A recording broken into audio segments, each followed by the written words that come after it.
തിരുവനന്തപുരത്ത് നിന്ന് നിയമസഭ ബഹിഷ്കരിച്ചുകൊണ്ട് പ്രതിപക്ഷം പുറത്തേക്ക് വരുന്നു അതിന്റെ ദൃശ്യങ്ങൾ കൂടിയാണ്. നേരത്തെ പ്രതിപക്ഷ നേതാവിന്റെ വോക്കൌട്ട് പ്രസംഗം സ്പീക്കർ തടസ്സപ്പെടുത്തിയതിനെ തുടർന്ന് പ്രകോപിതരായിരുന്നു പ്രതിപക്ഷം. കഴിഞ്ഞ ദിവസങ്ങളിലായി പ്രക്ഷുബ്ധ രംഗങ്ങളാണ് സഭയിൽ നടക്കുന്നത്.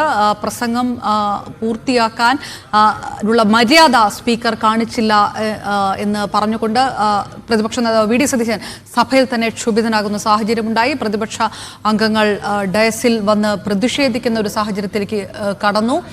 ഇനി മാർച്ചിലാണ് സഭ ചേരുക. പ്രധാനപ്പെട്ട വിഷയങ്ങൾ സബ്മിഷനായി ഉന്നയിക്കേണ്ട കാര്യമുണ്ടായിരുന്നു, അതിലേക്ക് കടന്നിട്ടില്ല.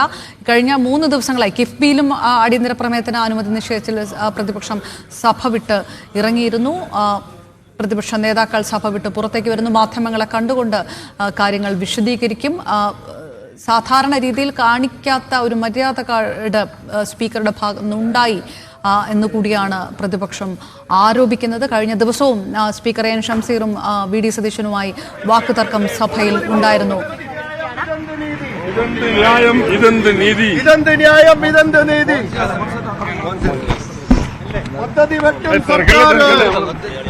കുറച്ച്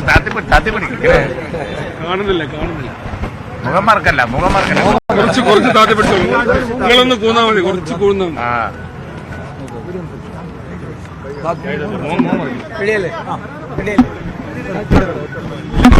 കേരളത്തിലെ പദ്ധതിയിൽ നിന്ന് പട്ടികജാതി പട്ടിക വിഭാഗക്കാർക്ക് വേണ്ടി അനുവദിച്ചിട്ടുള്ള വൻ തുക പ്ലാൻ ഫണ്ടിൽ നിന്ന് വെട്ടിക്കുറച്ച വിഷയമാണ് ഞങ്ങളിന്ന് നിയമസഭയിൽ ഉന്നയിച്ചത്.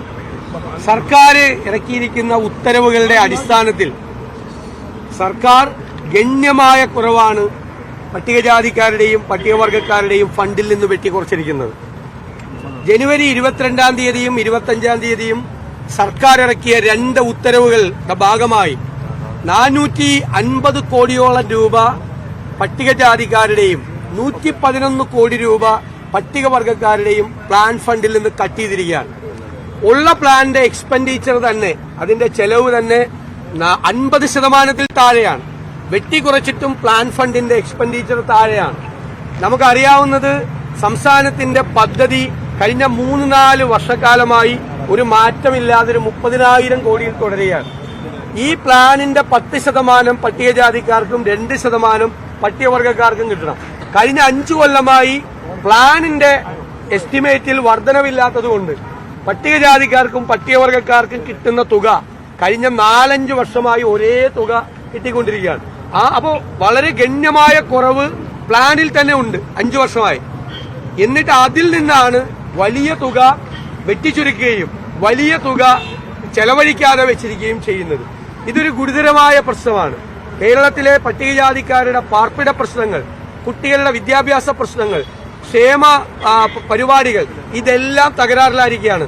100 കണക്കിന് ഡ്രോപ്പ് ഔട്ടുകളാണ് പ്രൊഫഷണൽ കോളേജുകളിൽ നിന്നും സ്കൂളുകളിൽ നിന്നും ഉണ്ടാകുന്നത്. ഈ ഗ്രാന്റ്സ് പോലും 2 വർഷം കൂടുമ്പോഴാണ് കൊടുക്കുന്നത്.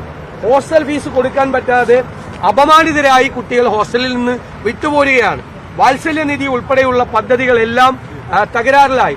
നിരവധി വിദ്യാഭ്യാസ ആരോഗ്യ ക്ഷേമ പദ്ധതികളാണ് തകരാറിലായിരിക്കുന്നത്. ഇത് കേരളത്തിലെ പട്ടികജാതി പട്ടികവർഗക്കാരോടുള്ള ക്രൂരമായ അവഗണനയാണ് യഥാർത്ഥത്തിൽ ഉണ്ടായിരിക്കുന്നത്. സർക്കാരിന് മറുപടിയില്ല. പക്ഷെ ദൗർഭാഗ്യകരമായ ഒരു കാര്യം ഉണ്ടായത്, പ്രതിപക്ഷ നേതാവ് എന്നുള്ള നിലയിൽ വാക്കൌട്ട് പ്രസംഗം നടത്തുമ്പോൾ തുടർച്ചയായി ബഹുമാന്യനായ സ്പീക്കർ അത് തടസ്സപ്പെടുത്തുകയാണ്. ഞാൻ ഏറ്റവും കുറവ് വാക്കൌട്ട് പ്രസംഗം നടത്തിയ പ്രതിപക്ഷ നേതാവാണ്.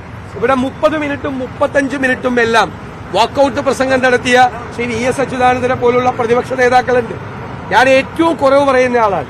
9ാമത്തെ മിനിറ്റിൽ ഒരു കാലത്തും ഈ കേരളത്തിന്റെ നിയമസഭാ ചരിത്രത്തിൽ ഒരു സ്പീക്കർ ഒരു പ്രതിപക്ഷ നേതാവിനോടും ചെയ്യാത്ത ഇടപെടലാണ്. സത്യത്തിൽ സ്പീക്കർ ചെയ്യുന്നത് മുഖ്യമന്ത്രിയെ സന്തോഷിപ്പിക്കാൻ, സർക്കാരിനെ സന്തോഷിപ്പിക്കാനും എന്റെ പ്രസംഗം മനഃപൂർവ്വം തടസ്സപ്പെടുത്താനും അതിന്റെ ഒഴുക്ക് തടസ്സപ്പെടുത്താനും, ഞാനത് ഫിനിഷ് ചെയ്യുമ്പോൾ അത് സർക്കാരിന് ദോഷമുണ്ടാകാതിരിക്കാൻ വേണ്ടി മനഃപൂർവ്വമായിട്ടാണ്. ഈ ബാക്ക് ബെഞ്ചിൽ നിന്ന് അംഗങ്ങൾ ബഹളമുണ്ടാക്കുന്ന ലാഘവത്വത്തോടുകൂടി നിരവധി പ്രാവശ്യം, ഇന്നലെ 5 പ്രാവശ്യം സ്പീക്കർ ഇടപെട്ടു.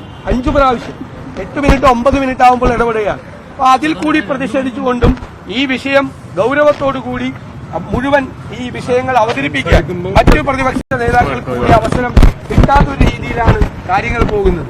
ഞങ്ങൾ സർക്കാരിന്റെ ഈ നിലപാടിൽ പ്രതിഷേധിച്ചും സ്പീക്കറുടെ ഈ നടപടിയിൽ പ്രതിഷേധിച്ചുകൊണ്ടുമാണ് ഞങ്ങൾ ഇന്ന് സഭാ നടപടികൾ ഇന്ന് സ്തംഭിപ്പിച്ചത്. അതോടൊപ്പം തന്നെ ഒരു കാര്യം പ്രത്യേകമായി ഇതിന്റെ ഭാഗമായി തുടർച്ചയായി ആന ചവിട്ടിക്കൊല്ലുകയാണ് ആളുകളെ. സർക്കാർ ഇപ്പോഴും നിസ്സംഗരായിരിക്കുകയാണ്. ഒന്നും ചെയ്യാനില്ലാത്ത മറ്റ് സർക്കാർ ഇരിക്കുകയാണ്. 5 പേരെയാണ് ഈ ആഴ്ച ആന ചവിട്ടിക്കുന്നത്. ചൂട് കൂടുകയാണ്. വീണ്ടും ആന പുറത്തേക്ക് ഇറങ്ങുമെന്ന് പറയുന്നത്. ഞാൻ കഴിഞ്ഞ ദിവസം സൂചിപ്പിച്ചതുപോലെ വനാതിർത്തികളിൽ മാത്രമല്ല അല്ലാത്ത സ്ഥലങ്ങളിൽ താമസിക്കുന്ന ആളുകളെ പോലും വിധിക്ക് വിട്ടുകൊടുക്കാനുള്ള തീരുമാനമാണ് ഗവൺമെന്റിന്റെ. ഫോറസ്റ്റ് വകുപ്പിന്റെ വനം മന്ത്രിയുടെയും ചില പ്രസ്താവനകൾ ശരിയല്ല. ഇത് വനാതിർത്തിക്ക് അകത്തല്ല നടന്നിരിക്കുന്നത്, വനാതിർത്തിക്ക് പുറത്താണ് നടന്നിരിക്കുന്നത്. വനാതിർത്തിക്ക് അകത്തും വനാവകാശ നിയമം അനുസരിച്ചും അവിടെ ജീവിക്കാൻ ആദിവാസികൾക്ക് അവകാശമുണ്ട്. അപ്പൊ വനത്തിലേക്ക് അതിക്രമിച്ച് കടന്നവരെ അല്ല ആന ചവിട്ടിക്കൊണ്ടിരിക്കുന്നത്. ഒരു തെറ്റായ രീതിയിൽ ഈ മരിച്ചവരെ അധിക്ഷേപിക്കുന്ന കൂടിയാണ് ബഹുമാനപ്പെട്ട വനം മന്ത്രിയും. മദ്യപിച്ച് പോയി എന്നൊക്കെയാണ് പറയുന്നത്. മദ്യപിച്ച് പോയവരൊക്കെ ആന ചവിട്ടിക്കൊല്ലോ, അങ്ങനെയൊക്കെയാണ് പറയുന്നത്. വളരെ മോശമായിട്ടുള്ള രീതിയാണ്.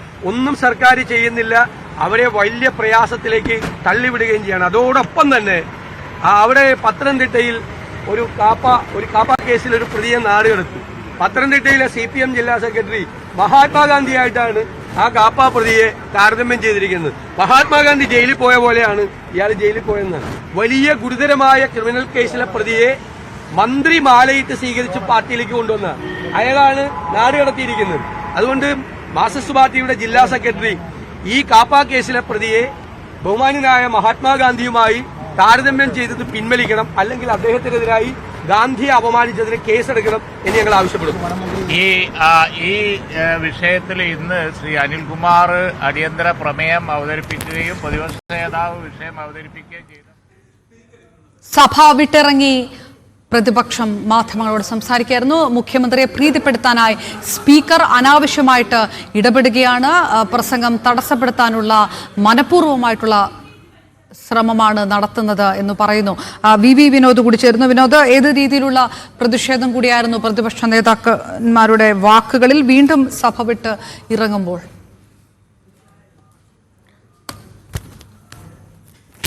VD സതീശനാണ് മാധ്യമങ്ങളോട് സംസാരിക്കുന്നത്. PK കുഞ്ഞാലിക്കുട്ടിയും സംസാരിക്കുന്നതിന്റെ ദൃശ്യങ്ങളാണ് കണ്ടത്.